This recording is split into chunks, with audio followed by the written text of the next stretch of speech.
I can't do it. Okay. We'll do it live. Okay. We'll do it live. Fuck it. Do it live. I'll write it and we'll do it live. Right. Fucking thing sucks. In 5, 4, 3. Anyone claiming that America's economy is in decline is peddling fiction. I've abandoned free market principles to save the free market system. But we have to pass the bill so that you can find out what is in it.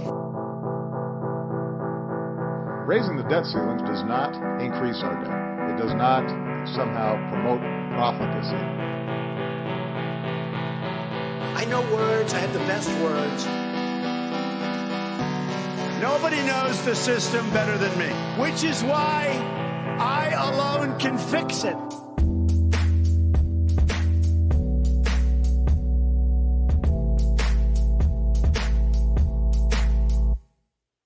What's up, everybody? Welcome back to the Peddling Fiction Podcast. I'm your host, the voice and soul of so-called fiction, Johnny Profita, broadcasting this time from the heart of Madrid, Spain. Never been here before, but I am your host, the voice and soul of so-called fiction, Johnny Profita. And back with me, suffering through long COVID, is Justin Hillbilly Boy Campbell. How you doing over there? Yeah, we'll call it long COVID. It's just, I don't know. It's been I blame work. Last Thursday, before I went back to work, I was feeling good. And Thursday night, I felt fine. Friday, I started going back downhill. By Saturday, Sunday night, sitting at work, like I told all of my guys, I was like, I'll be outside because if I sit in this building, my nose just runs nonstop. I have to cough constantly. Like if I sit outside, I feel fine. My nose doesn't run. I'm fine. It's like it's something about this fucking building is making me sick. I was like, so I'm gonna go sit outside. If y'all need me, just come get me. I'll be out there playing on my phone. And that's what I did all night. I just sat outside. Like I took a chair out in the middle of the like yard out in the grass and just sat out there and stared up at the sky and waited for somebody to come get me. And I felt fine as long as I was not in the building.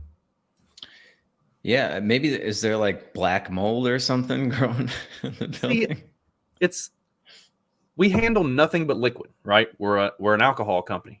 They didn't put a single fucking drain in the building. You would think, considering our only product that we handle is liquid, you would put drains in the building, but no, they didn't put any drains in the building. And we have like exhaust fans and stuff, but when it's cool like it has been, like it's been getting down in the 40s at night. And whatever the temperature is outside, if we run the fans, it makes it 10 times worse inside. So if it's 90 degrees outside and you run the fans, then it's 105 in the building. If it's 40 degrees outside and you run the fans, then it's like literally freezing inside. So like it's nice when it's nice. If it's like 70, like mid 70s, you run the fans, it feels perfect.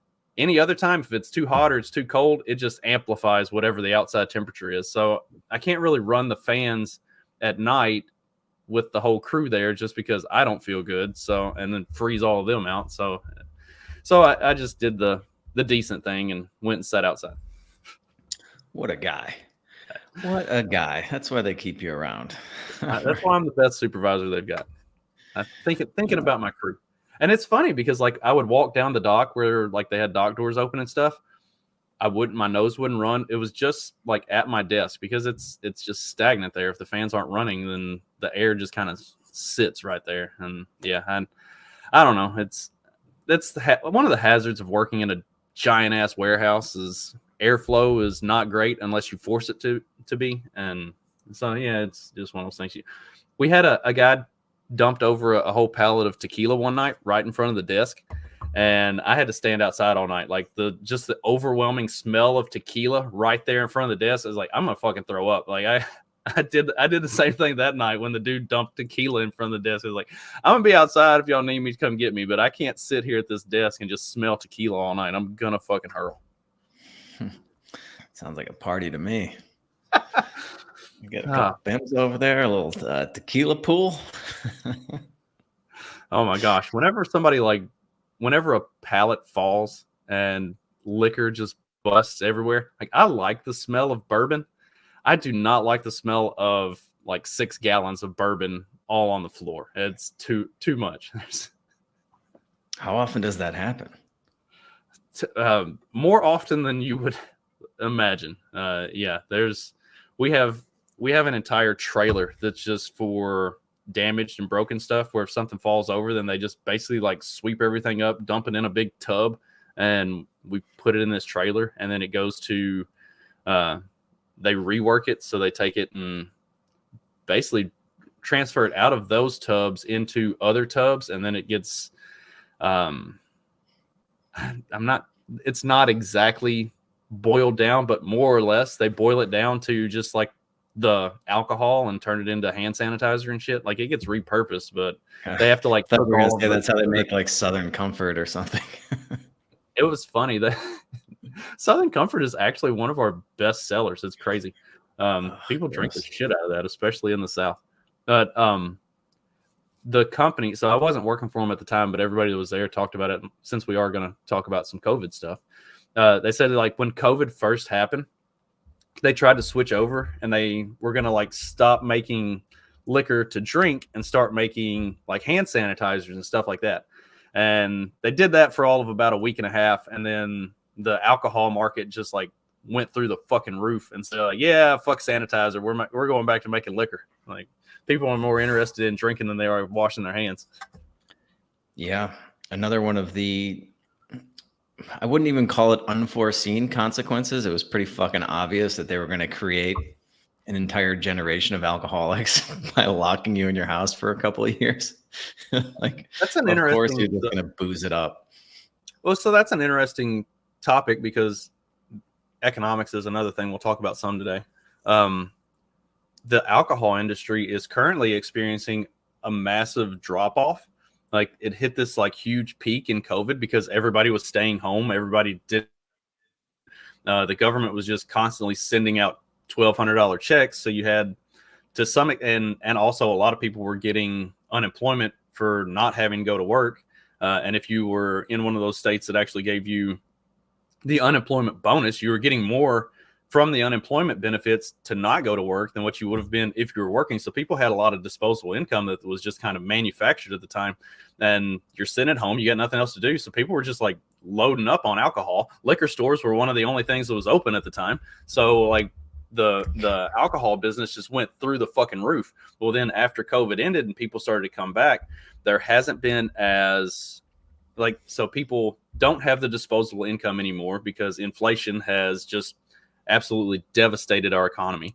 And then also returning to bars and stuff like that hasn't taken off to the pre-COVID levels that it was at. So drinking in person at the bar hasn't picked back up. But also because of inflation, buying for home consumption has gone down. So the liquor industry as a whole, especially the wine business, but the liquor business as a whole is currently taking a big drop off because post-COVID, this new normal never has really shaken itself out to where it's going to land. Like nobody who likes to drink seems to know how or when or where they want to drink anymore. So it's like, it's really kind of, and like I said, you also don't have the disposable income to drink as much. So it's ridiculously expensive to go out and just drink. Yeah. If I were to go out, like leave my place sober and try to catch a buzz, I'd be fucking bankrupt, dude.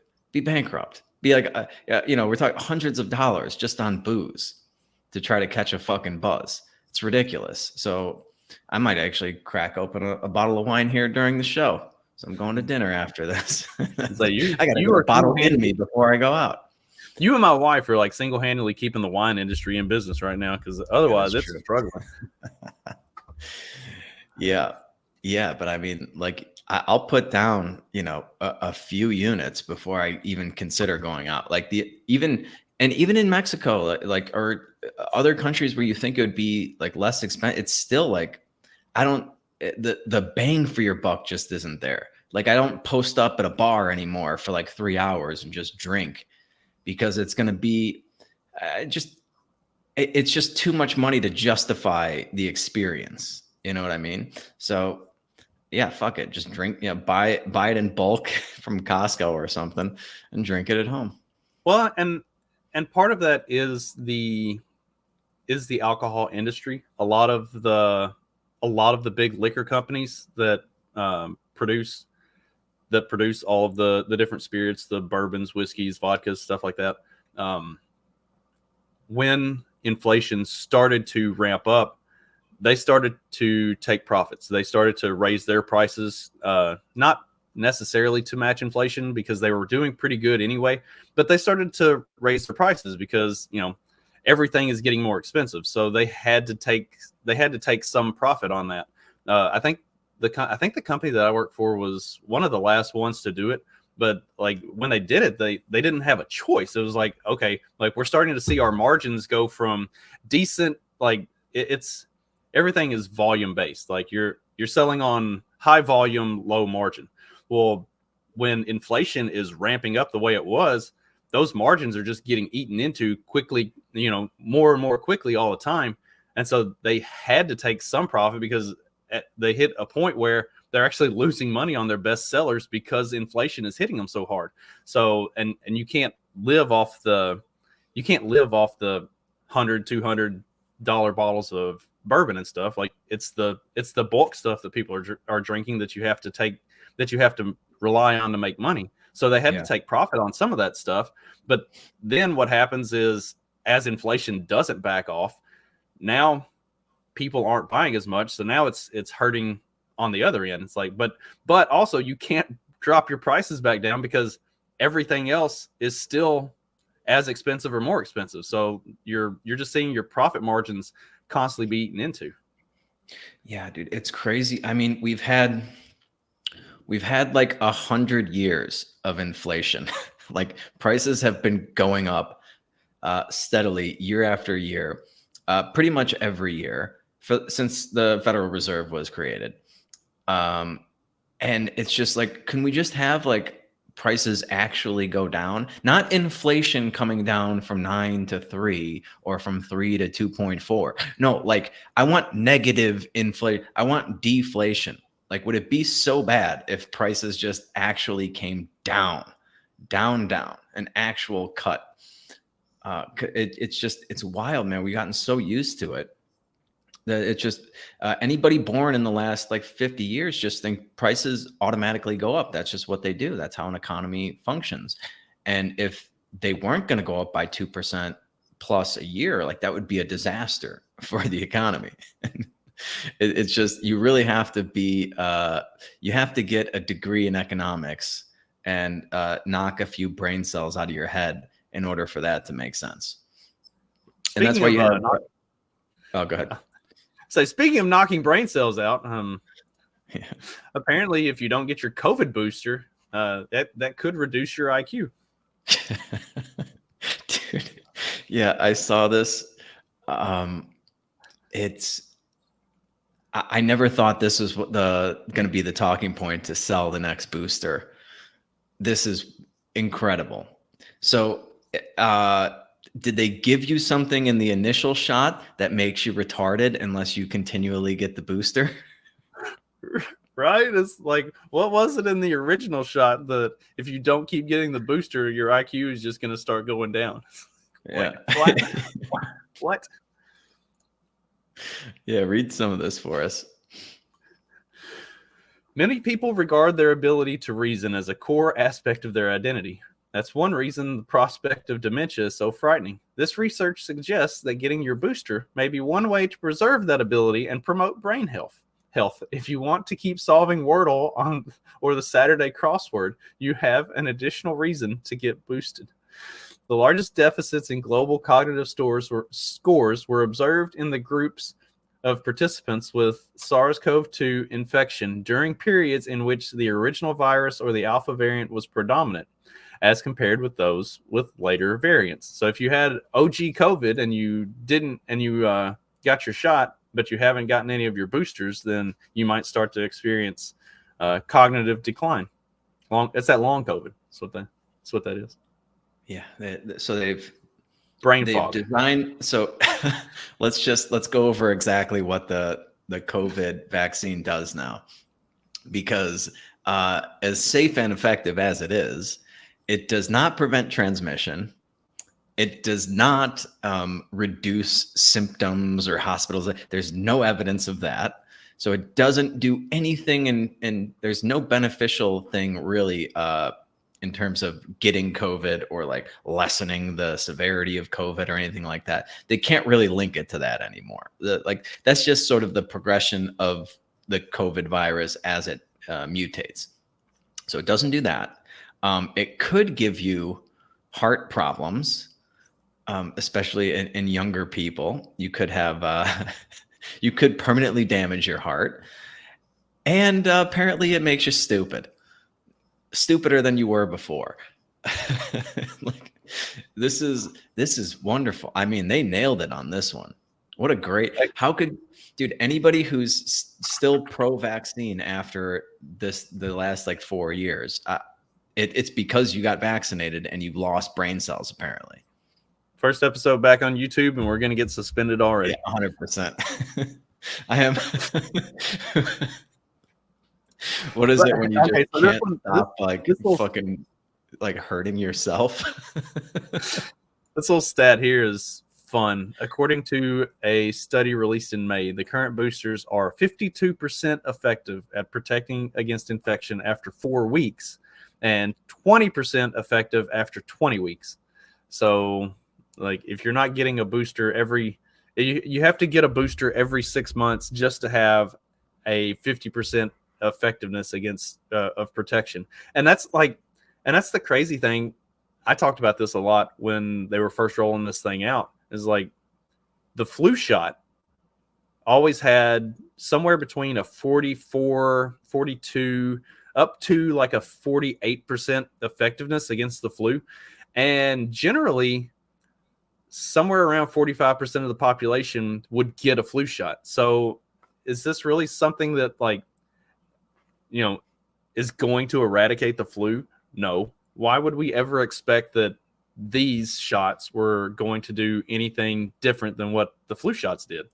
And now the boosters and everything are kind of settling out to have about the same effective rate as the flu shot always has. Crazy, right? That's amazing. They really overpromised and underdelivered on this one. That's great. But it's okay. It's okay, because if you did get your booster, or even if you didn't, you can still be a dumbass and wear a mask, whether you want to or not. California is getting ready to bring back mask mandates after Fauci literally admitted, yeah, the 6 feet thing was just made up and we rolled with it. Yeah, and so they're saying they're bringing this back not just for COVID, apparently, for all kinds of transmittable viruses. A mandate. I've been flying a lot recently. There was one idiot in the airport lounge in Malta wearing a mask. And there was a pretty big lounge. And I don't get it anymore. Like, I was joking about this during COVID. I was like, are they just actually going to wear these things for the rest of their lives? Like, they're not going to give it up. This is how they want to go through life now. I'm going to put a mask on, but they're going to mandate it now in certain areas in California. Yeah. Great. Keep going, California. You haven't made it a big enough shithole. Crime's not there. There's not enough crime. There's not enough like fentanyl, fucking homeless people ravaging the streets. but make sure you force people to wear a mask when they go into certain areas. Does it say which areas? Mask mandates will be returning to several counties in California's San Francisco Bay Area starting next month. The orders, which were handed down by individual counties, apply mainly to healthcare workers, although at least 2 Bay Area counties have extended the requirement to visitors and patients. So mostly it's for hospitals and that type of stuff, not necessarily widespread. But these will be going into effect on November 1st, and they'll remain in effect through March 31st. So like if you go, like, let's say you have to go to like the emergency room or something and you don't have a mask, they're gonna be like, are they gonna turn you away? Or are they gonna provide one for you? See, that's they'll probably force you to put one on. I'm sure they'll have them handy and be like you either your wife's put having the a mask baby on or you're not allowed here. But yeah, oh God, what? Can we just not? Oh, I don't care. This is not something that's going to affect me. But do you guys really want to go back to any semblance of this?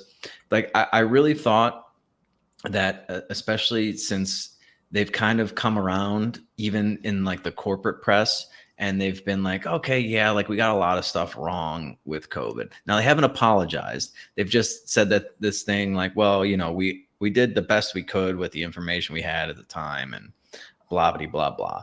But they're gonna bring back like some of the stupidest things. It's like when you get into when you're in the waiting room at the hospital or something, you're gonna have to put the mask on. But then once you walk like through the hallway or something, you can take it off when you get into the exam room. This is the mask thing was like literally one of the dumbest COVID policies that we had. And as you mentioned, the 6 foot thing that Fauci has now admitted he completely just pulled out of a hat. 6 feet sounds good. Yeah, it does sound like a lot of these people have not gotten their booster. Like they're just getting dumber. I was joking. I think Dave Smith posted something about like 69% of Americans have little to no faith in the mainstream corporate press, whatever. And then he's like 31% of Americans are apparently retarded. And then I was like, in other news, 31% of Americans have been vaccinated. Oh, because apparently, well, it works on a number of levels, because the vaccine apparently makes you stupid if you don't keep feeding it boosters. But you would have had to listened and trusted the corporate press to get this vaccine, unless you were one of those people that begrudgingly took it just so you didn't lose your job, which was absolutely fucking ridiculous. What's this? What do you got here?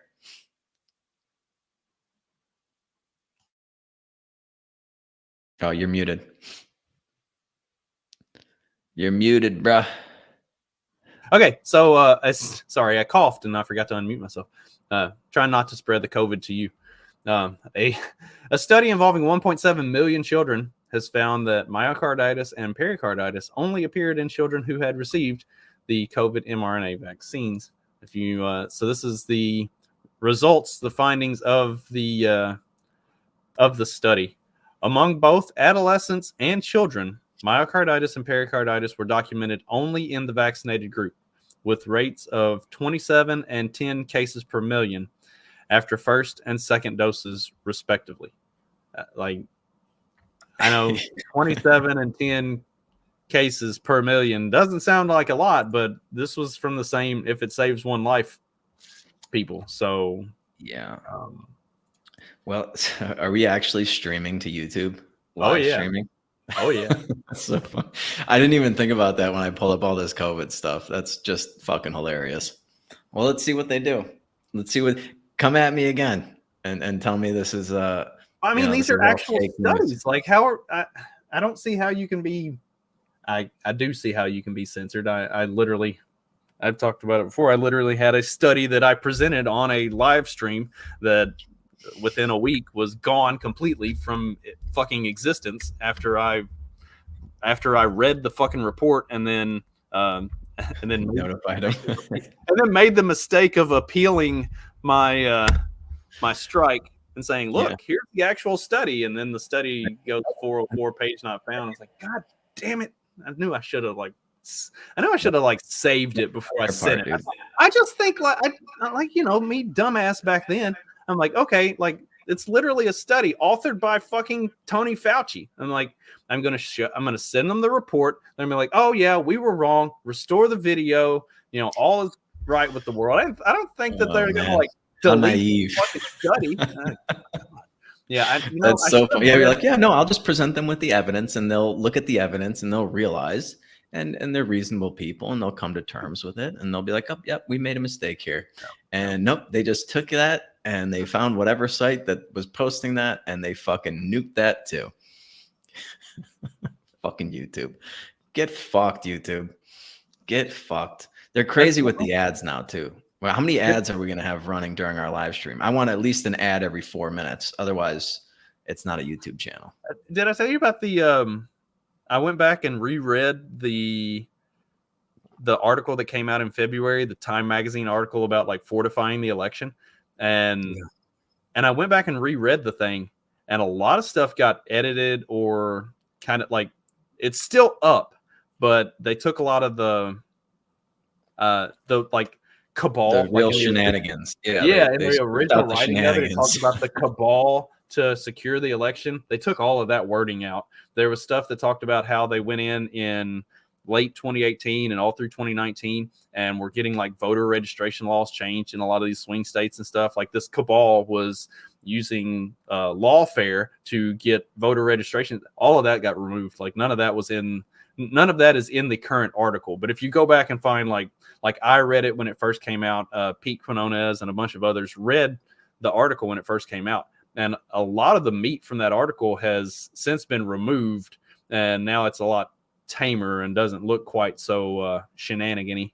It like, yeah, whenever you read 1984 and Winston Works for the Ministry of Truth, where they go back and they like edit everything to make past documents reflect to the current situation. It's like, yeah, we would never do that. Like once it's on the internet, like it's forever, except that, yeah, it's forever. They can just go now they can go back and just fix it however they want. And they don't even include like that it was edited, like, in newspaper articles and stuff, like the real news sites, they'll put like notes on there. Usually it's at the bottom, like after all of the advertisements stuff, it'll say like such and such date, this was edited, such and such date, this was edited.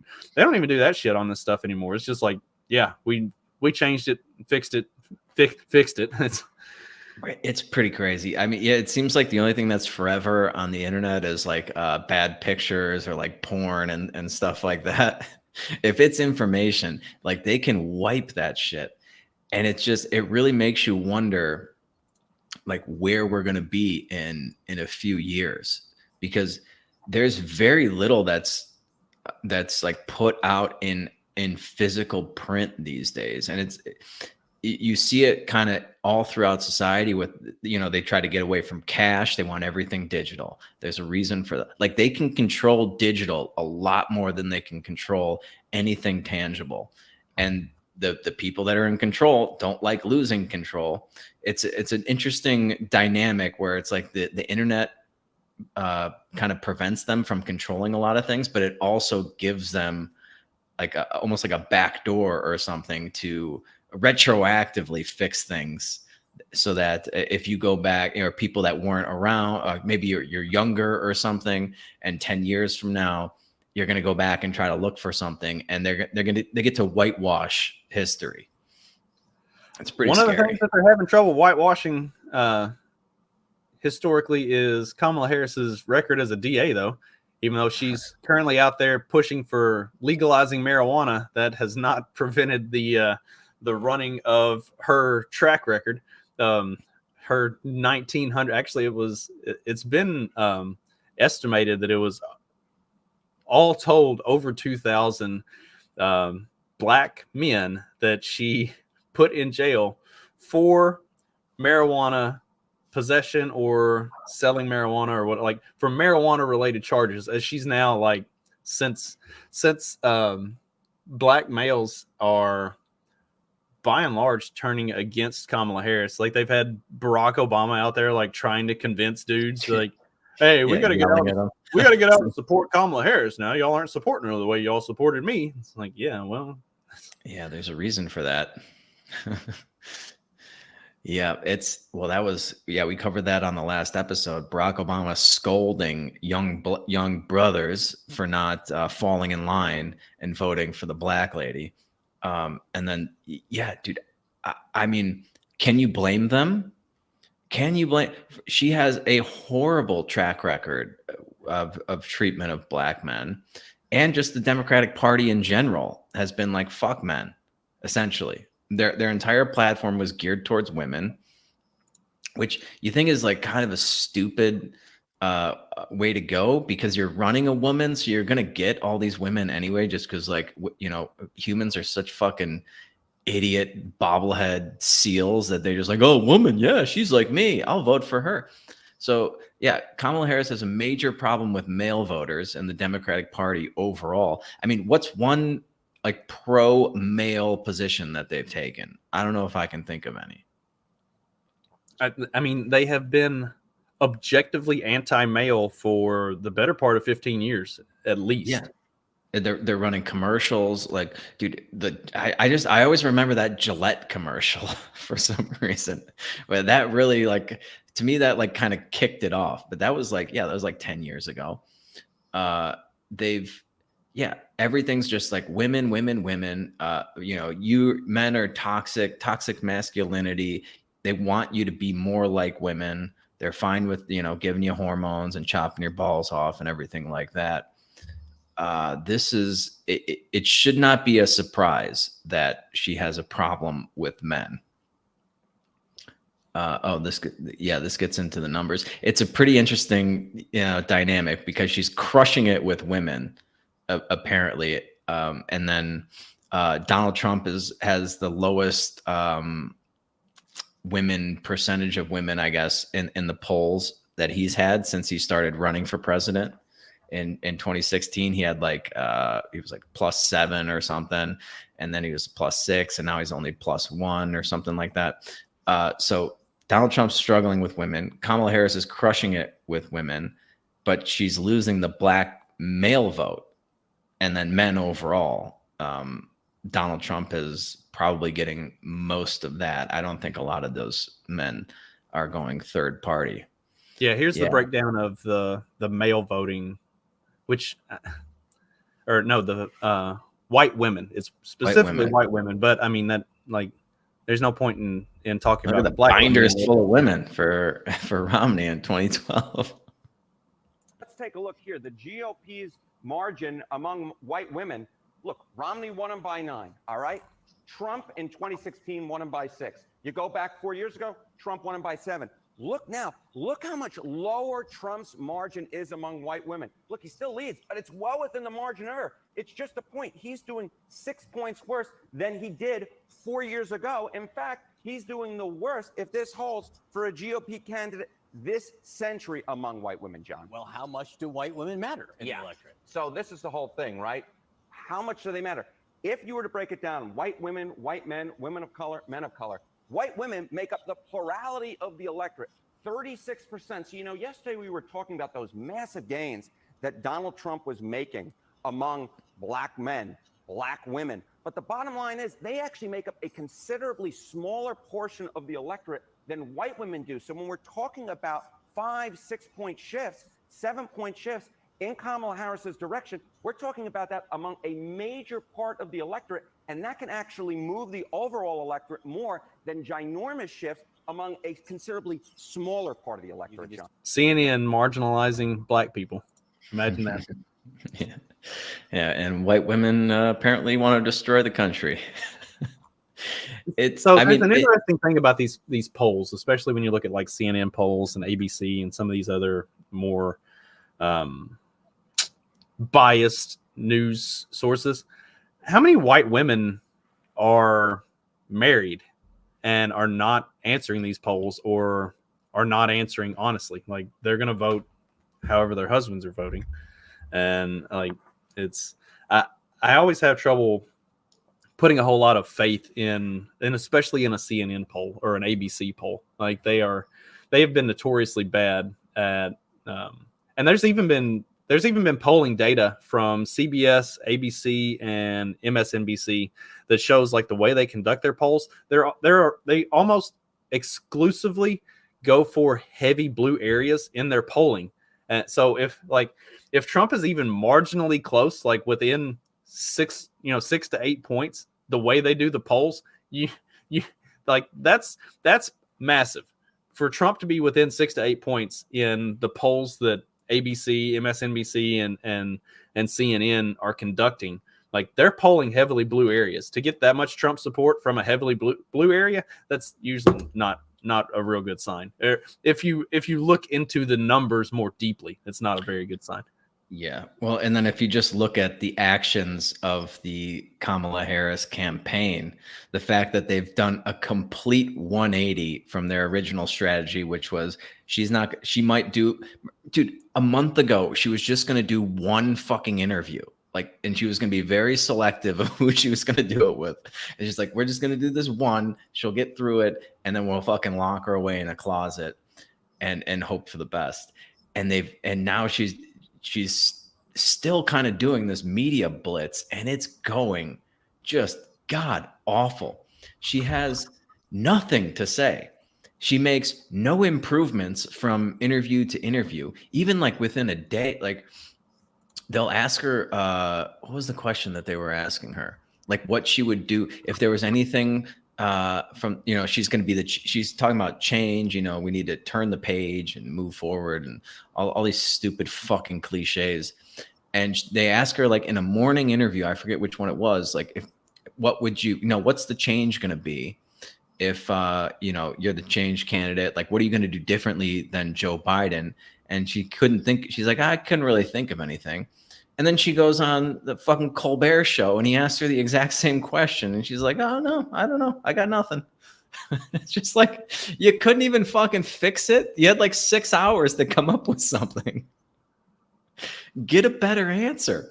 And she's got nothing, man. She's got, I think I have something queued up. This was on because Megyn Kelly has been fucking ripping her to shreds on her show. I had something on YouTube going the other day, and it's just like every fucking interview she does, every question, somehow it's always just like, I just love the American people, their dreams, their ambitions, their aspirations, and yada yada. Like, it's just dreams, ambitions, aspirations. That's what she's got. That's her new we imagine what can be unburdened by what has been.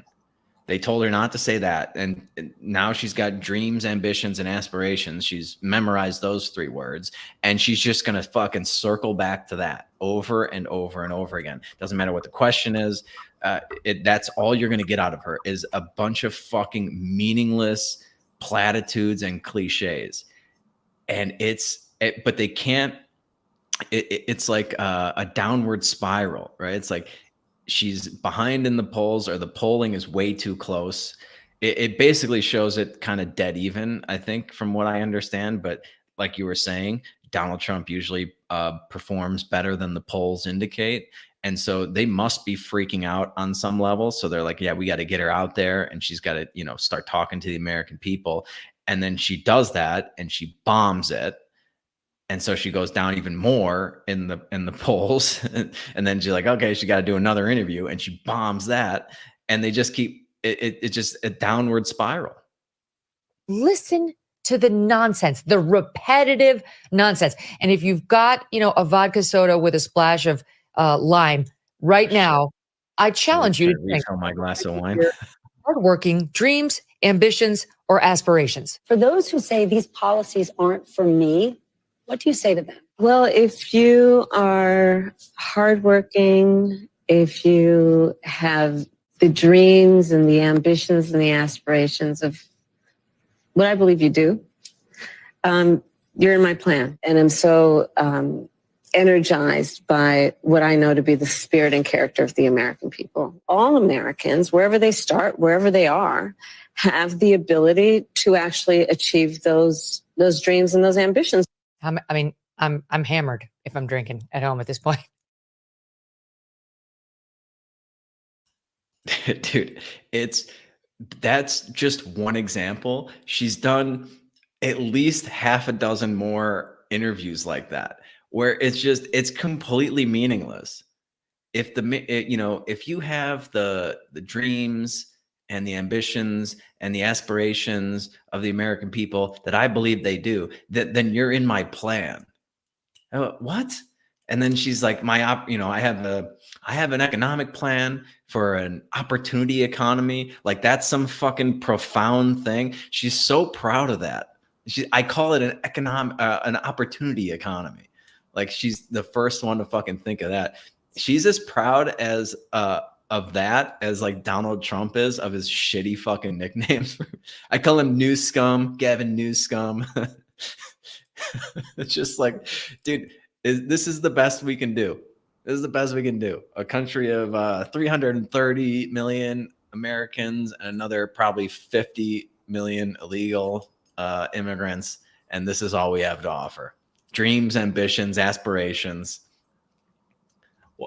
And every time they press her on it, anybody that presses her on it, they're like, well, exactly what does that mean? What's an opportunity economy mean? She's like, well, I was raised in a middle-class family by a single mother. And like, dude, yeah, we heard like that. she just hopped from one fucking stupid cliche to the next. And it's almost impressive that she can talk for so long without saying anything. But it's so pathetic. And she's the worst candidate for presidency I've ever seen. She's worse than I thought she was going to be. I thought she was going to be terrible. But this is like, dude, she sucks so much. I've never seen anybody be this bad at interviews and not get like one iota better. She hasn't improved at all. How many interviews would she have to do? How many thousands of hours? Was it like 10,000 hours or something to get good at something? She could do 50,000 hours worth of interviews. And it would be you wouldn't be able to tell the difference between the 49,000th hour and the first one. Well, and now she's changing directions and taking it to attack Trump's cognitive ability after she just ran with a guy who she swore had, he was completely there until they like removed him from his presidential bid. And here's the thing. It makes you wonder. Why does his staff want him to hide away? One must question. Are they afraid that people will see that he is too weak and unstable to lead America? Is that what's going on? Yeah, look, and she's so proud of this one too. Like that's a great insight into Donald Trump has, dude, like I don't even think we could possibly cover all the interviews that he would, if we did 30 seconds of each interview that he's done. I think he's doing Rogan, or at least he says he's going to do Rogan. I don't know if Rogan's confirmed this. I think Rogan has said that he would have him on. So, like, imagine thinking the guy who just like he's the one thing you can't say about Donald Trump is that he avoids the spotlight. He's fucking Donald Trump. He's like the most bombastic guy, like cameras everywhere, comes down the fucking golden escalator. He's going to do the biggest fucking podcast in the world. He did Lex Friedman. He did Theo Von. He's been on fucking dude. He just did an interview with like Bloomberg. Like I can't imagine thinking that the attack on Donald Trump now is that he's hiding from the spotlight because he doesn't want to be exposed as too weak and stupid or whatever. Like I've never seen a level of projection like this either. That is astounding because they actually were hiding her and they did hide Joe Biden as best they could. And it was because both of them are incapable of getting through an interview. I mean, even the ones that the first one that she did, they had like 30 minutes of stuff that they cut out at her request. And every time she does one of these interviews, there's always like a bunch of stipulations and weird shit going on. They're editing the clips after the fact and putting out different ones. Wow, dude. the attack on Donald Trump that she is so proud of is that it makes you wonder, right? It makes you think, is he afraid of being exposed and that's why he's avoiding the spotlight? I mean, Rogan just shared a couple days ago a New York Post article saying that Trump on an interview he did recently said that he said he thinks he's going on Rogan.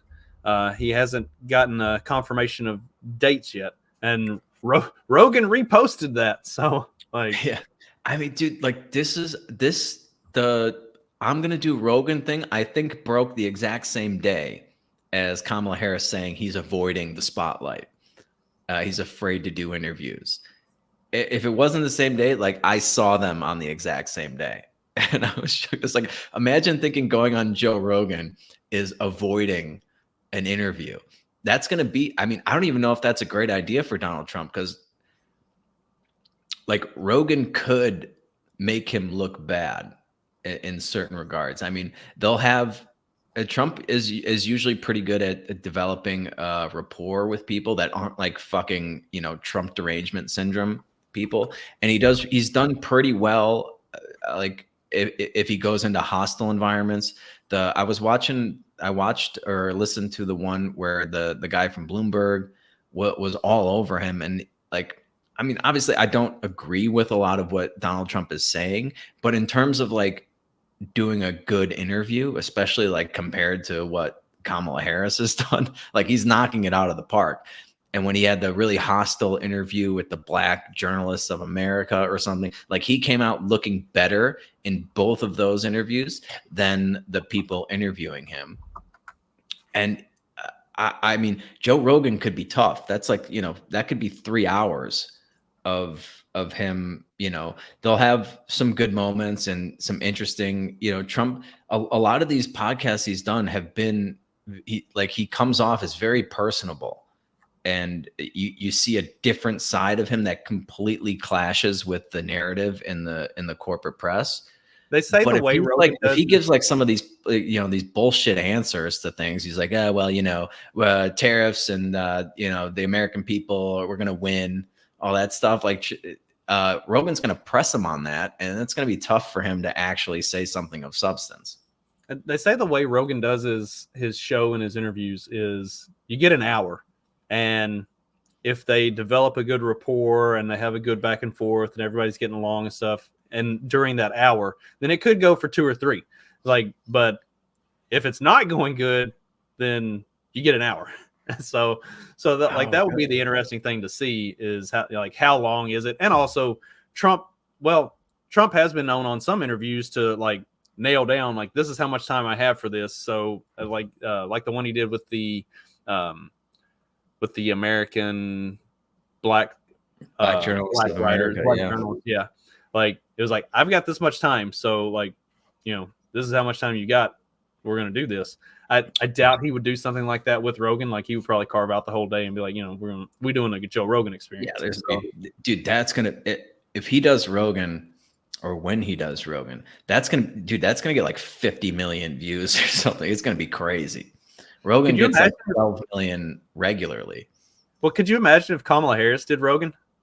Because I heard they were in talks. I don't know how much credibility that has. I can't imagine that goes very well for her because Trump's a sharp guy. He can go off script. If Rogan does start to push him on stuff, he can do like he did. What was he talked about, like how he kind of runs the thread and.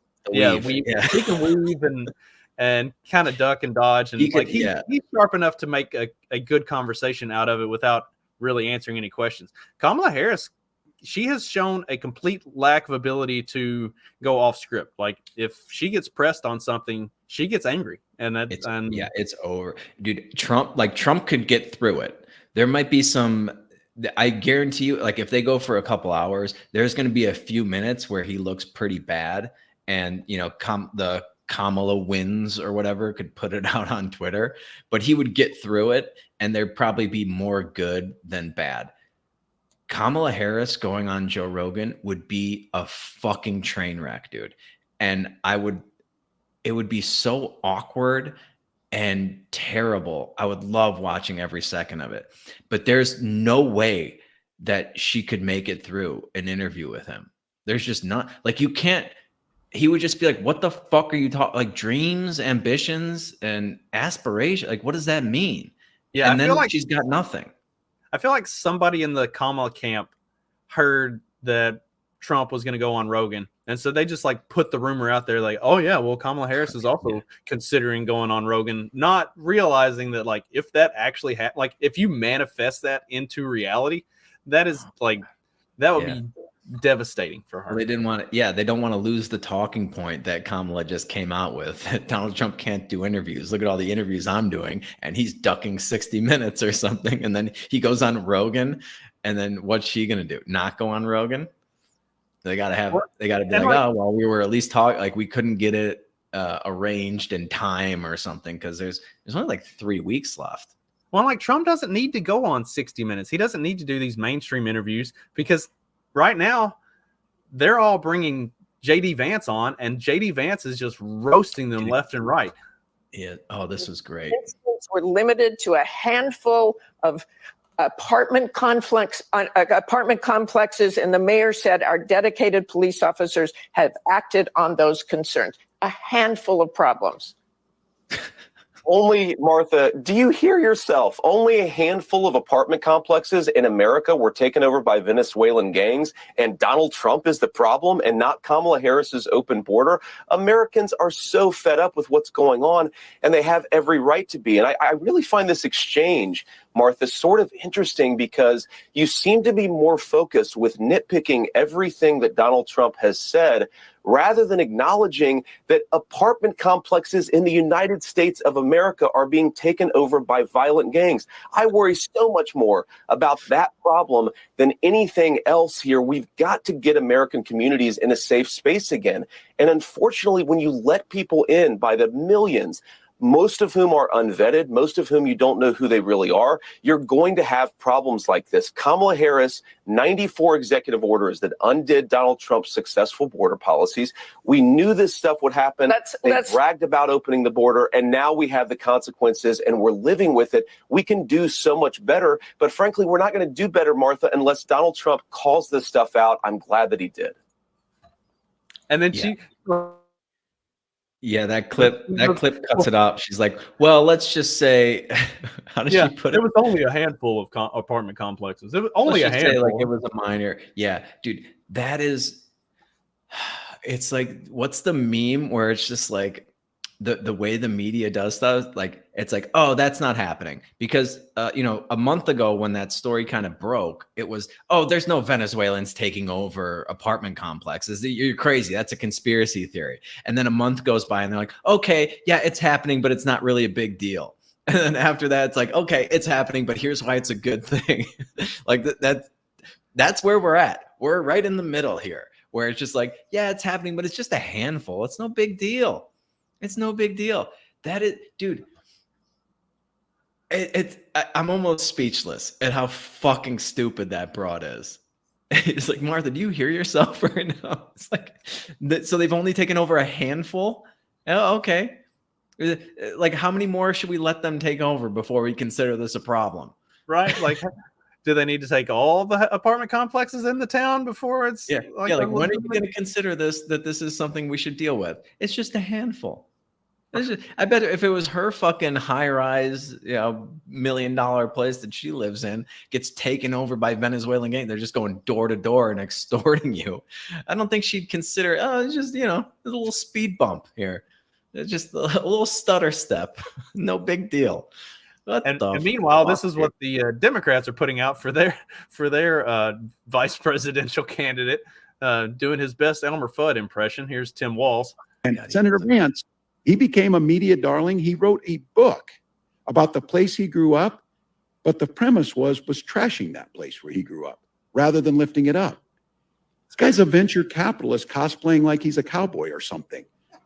I don't even know what a venture capitalist does most of the time. That's not a great admission for the guy who's supposed to be, if they win, he'll be, kind of in charge of the economy. You don't know what venture capitalists do. Also, it's a testament to their lack of reading Hillbilly Elegy or understanding anything about it. The fact that they keep talking about how like Vance was trashing it. It's like, no, did you read the book? Did you watch the movie? Like, for anybody that's from those areas, those types of parts of the world, like here, like where I grew up, like Eastern Kentucky, where he's talking about, like, he wasn't trashing it. That is the reality of where we live. Like, you think so the people who have no experience, they think, yeah, you're like shitting on it. It's like, no, this is the reality of life for these people. You don't understand it. You've never lived it. Like, he wasn't talking bad about it. He was talking about the fact that, like, this is where I came from. Truth. If the truth makes it look bad, like, that's not on him. Right. It's wild how much disdain they have for the plight of, like, the poor white man. Like, they just can't fucking accept that. It just fucks up with it fucks up their whole worldview. It's like, white man has been oppressing all these minorities, and it's like oppressor versus oppressed. And the fact that there's a huge portion of, remember when Joe Biden, what was it, like, poor kids are just as capable and as smart as white kids. It's just like, no, dude, there are a ton of fucking white people that grow up in terrible circumstances, and it's a real fucking struggle, and they cannot really square that circle. It drives them. It fucks up their whole worldview. It fucks up all their talking points. Same thing with the Asians. Like, we're such a white supremacist, horrible country, but apparently we just let Asians and Indians, like, crush it. No big deal. Like, we like those colors, but the black man, no, can't do that. Okay. Fuck, unbelievable, man. Yeah, dude. The chasm between JD Vance and Tim Walz is like the fucking, dude. It's like the Grand Canyon. It's like he ran fucking circles around him in that debate, and you can tell that like I don't know where Tim Walz went to school. He'll probably downplay it, like went to like some average school or whatever. But JD Vance, he went to Harvard or Yale? Which I always fuck it up. Yeah, I can't remember. One of those. He went to an Ivy League school. And when you get this day and age, how old is JD Vance? Our age. Okay. This day and age, if you get into an Ivy League school as a straight white man, you made it there on fucking merit. You made it there because you have a couple brain cells to rub together.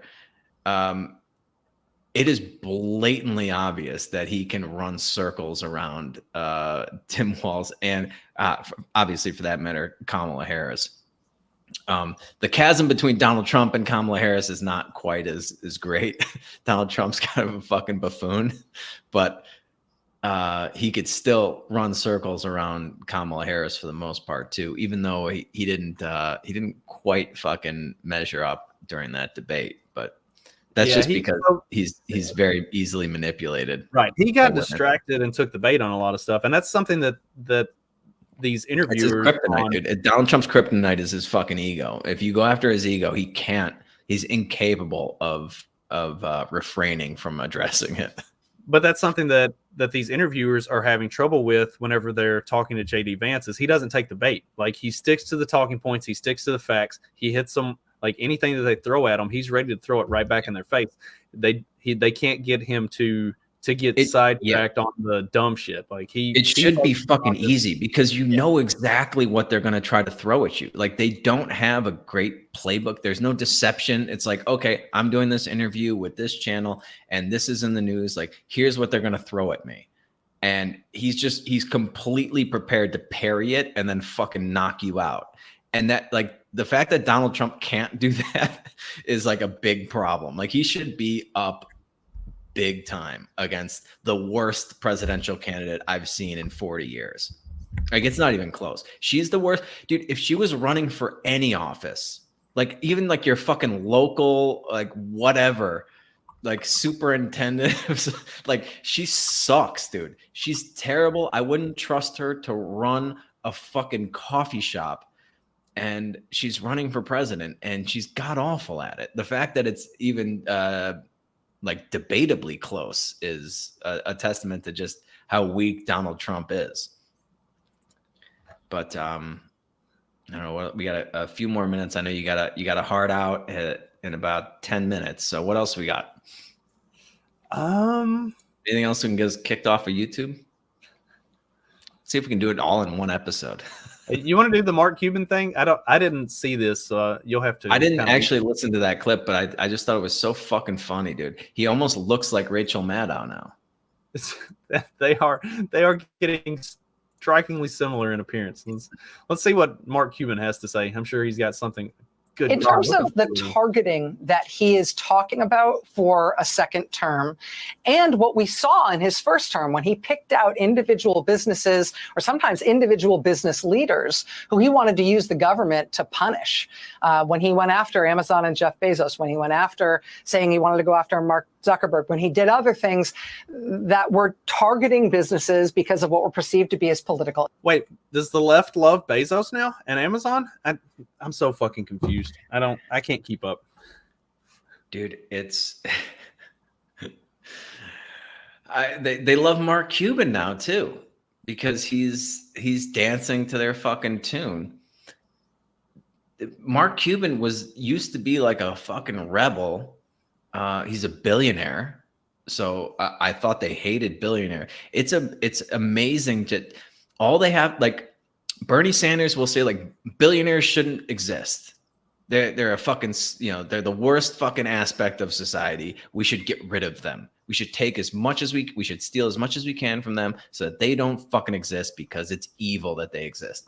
And then all you have to do is like compliment them. Like, say something, and then they're just like, "Oh, you're our best friend now." We hate billionaires. That's why the more billionaires support the Democratic Party than do the Republican. Yeah, well, and then what? Like, how could they possibly hate billionaires? Their entire platform. If you press Kamala Harris on any of her policy, like, what are you going to do? She's like, "Well, we're going to make sure billionaires pay their fair. We're going to steal money from billionaires. They should love billionaires. That's their only fucking resource to tap into. How are you going to do all these things that you want to do? Well, we need billionaires." Okay, interests.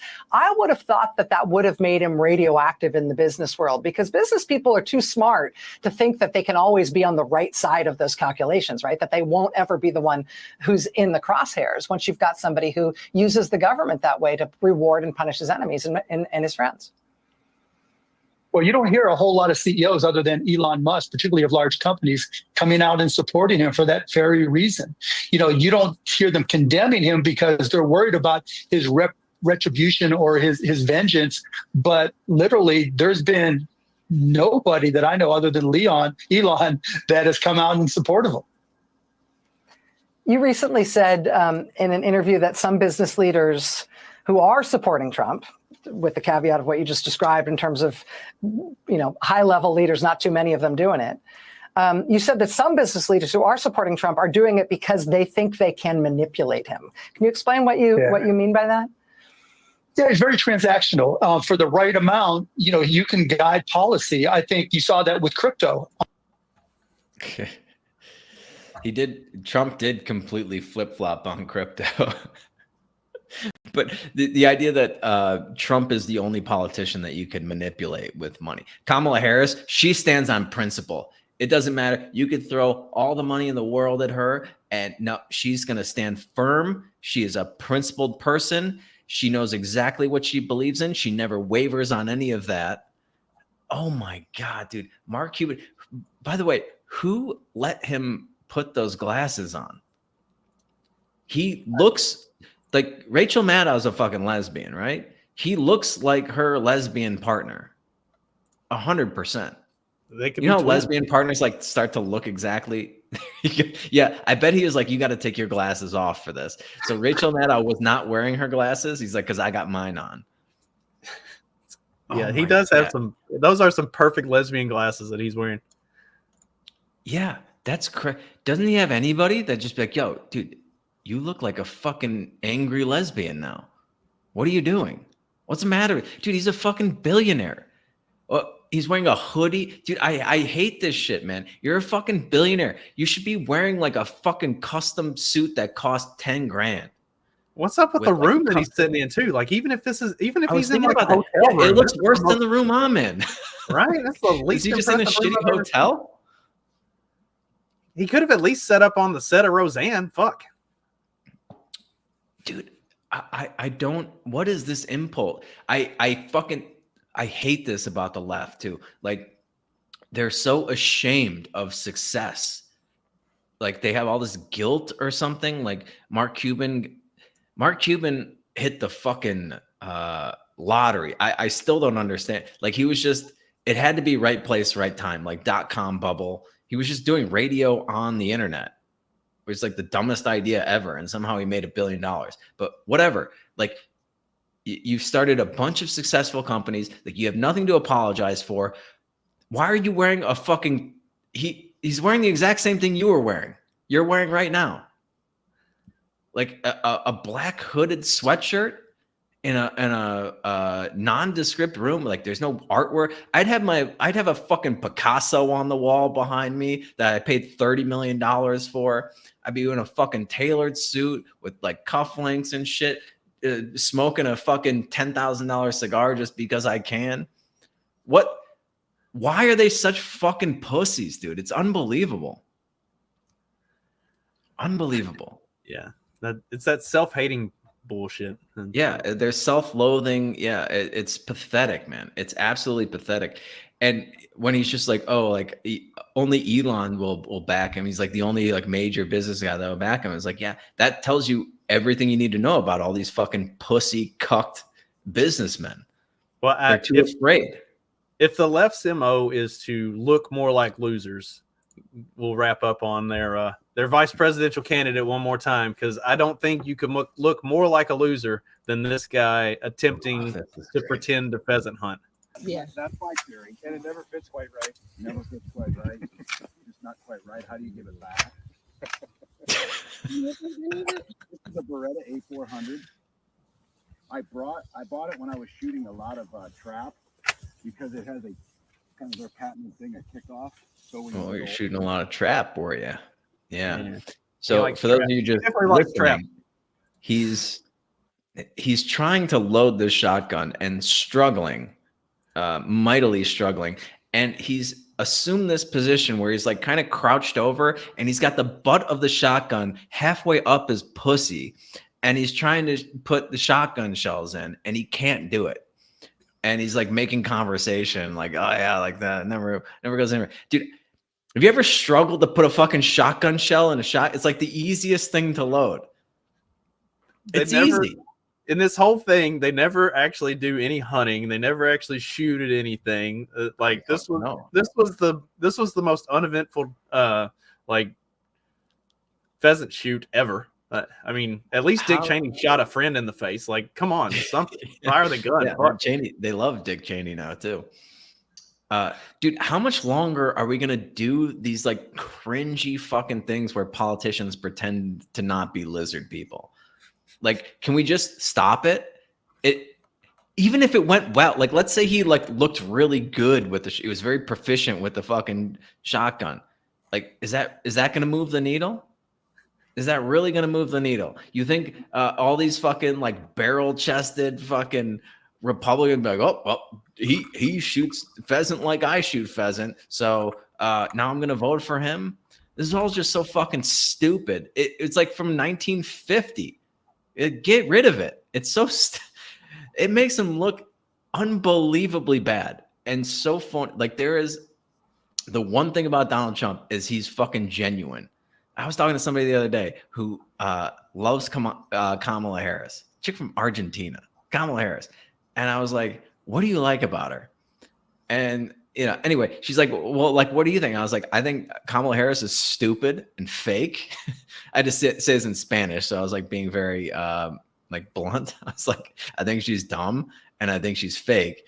And I think Donald Trump is dumb, but he's fucking real and he's hilarious.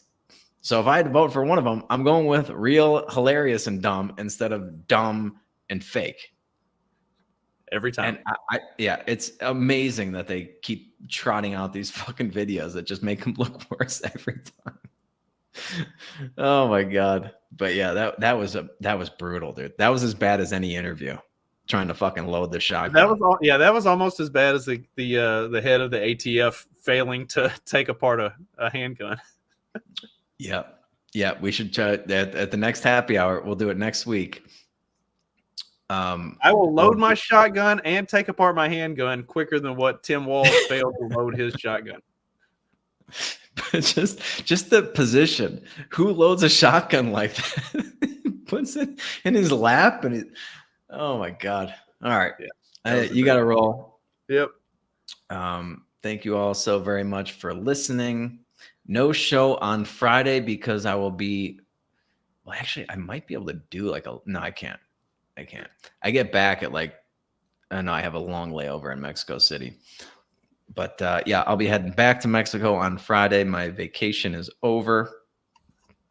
So we will resume our regularly scheduled programming on Tuesday. Make sure you subscribe to the YouTube channel. I need to probably we'll see if it still exists by today next week. Yeah. But yeah, we got to get some subscribers on there. Let's start building that thing up and see if we can keep it for longer than a month. And until next time, you guys know what to do. Just keep on peddling that so-called fiction. Peace.